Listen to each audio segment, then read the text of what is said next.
পৌষ সংক্রান্তির পূর্ণ স্নান উপলক্ষে বীরভূমের ঐতিহ্যবাহী জয়দেব মেলা 2025 শুরু হলো। সেই পুরনো ঐতিহ্য নিয়ে আজ 14 জানুয়ারি থেকে শুরু হলো বীরভূমের জয়দেব মেলা 2025। বীরভূমের সবচেয়ে প্রাচীন এবং বড় মেলা।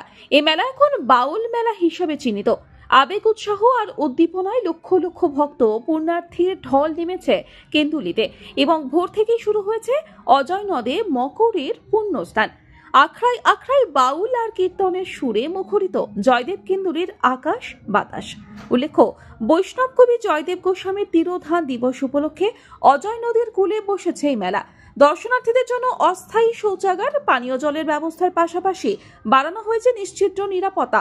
লাগানো হয়েছে ওয়াচ টাওয়ার, সিসিটিভি এবং ড্রোন ক্যামেরা। অজয়ের তীর জুড়ে মেলা বসলেও হাজার হাজার ভক্ত পুণ্যার্থীর ঢল নেমেছে জয়দেব স্মৃতি বিজড়িত রাধা বিনোদের মন্দিরে, যা এখন জয়দেব মন্দির নামে খ্যাত। তো আজকে এই পূর্ণ লগ্নে আমরা এই মকর সংক্রান্তিতে এই গঙ্গা অজয় নদীর তীরে স্নান করলাম। তো খুবই ভালো লাগছে। আর আমরা একটা গ্রুপ করে এসেছি, 6 জনের গ্রুপ, বান্ধবীদের গ্রুপ।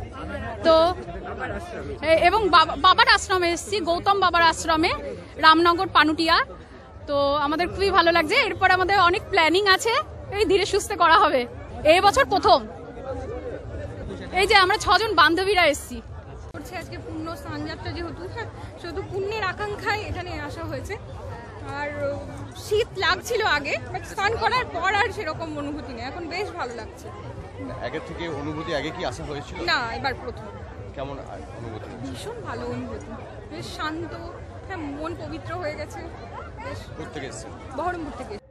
বীরভূম থেকে জয়ন্ত মন্ডলের রিপোর্ট, আনন্দ বার্তা।